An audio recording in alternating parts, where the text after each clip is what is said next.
everyone, all of you are welcomed on Math English। दोस्तों, जैसा कि आप जानते हैं कि मैं एक वीडियो शूट कर चुका हूं इंग्लिश स्पीकिंग स्किल्स को इम्प्रूव करने के ताल्लुक से। उसमें मैंने आपको बताया था कि by following LSRW, these are 4 steps to learn English speaking. L for listening, S for speaking, R for reading and W for writing।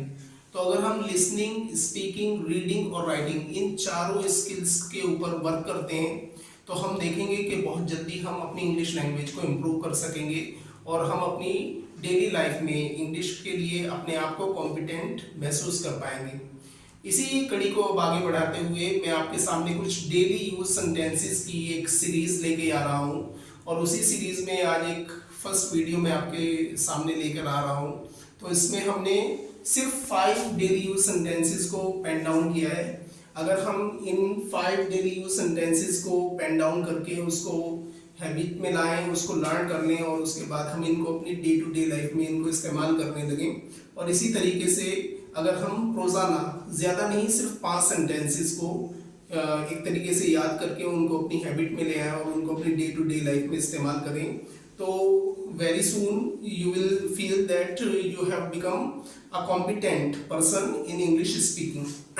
तो इसी तरीके से हम इस सीरीज को आगे बढ़ाएंगे। आज जो ये सेंटेंसेस हैं सबसे पहले हम इनको डिस्कस करने जा रहे हैं। तो जो मैंने फर्स्ट सेंटेंस लिखा है आपके लिए वो है she is full figured. Full figured कहते हैं ऑब्सेस्ड यानी कि मोटे आदमी को। तो मॉडर्न इंग्लिश में आप उसको मोटा ना कह के, फैटी ना कह के आप उसको फुल फिगर्ड कह सकते हैं।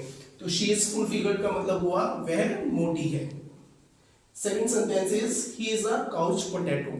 काउच पोटैटो का मतलब होता है आलसी व्यक्ति, एक ऐसा आदमी जो आलसी होता है। तो जब हम कहते हैं कि he is a couch potato यानी कि हम किसी आदमी को कह रहे हैं कि वह आलसी है। तो अब आप उसको लेजी ना कह के आप उसको काउच पोटैटो कह सकते हैं। तो ये मॉडर्न इंग्लिश में उसके लिए एक बेहतरीन टर्म होगी। Next sentence is it is a wild goose chase.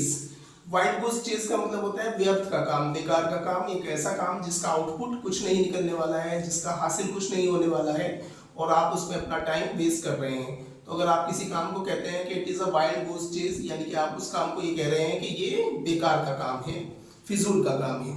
Next sentence is you are fastidious.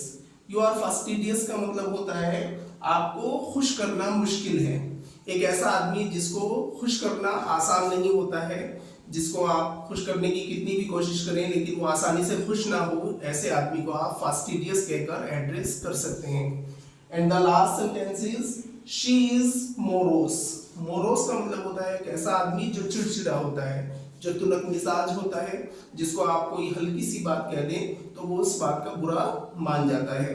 तो ऐसे व्यक्ति के लिए आप मोरोस टर्म को इस्तेमाल कर सकते हैं। तो जब आप कहते हैं शी इज अ मोरोस यानी कि आप उसको कह रहे हैं कि आप चिड़चिड़ी हैं या वह एक चिड़चिड़ी लड़की है या औरत है।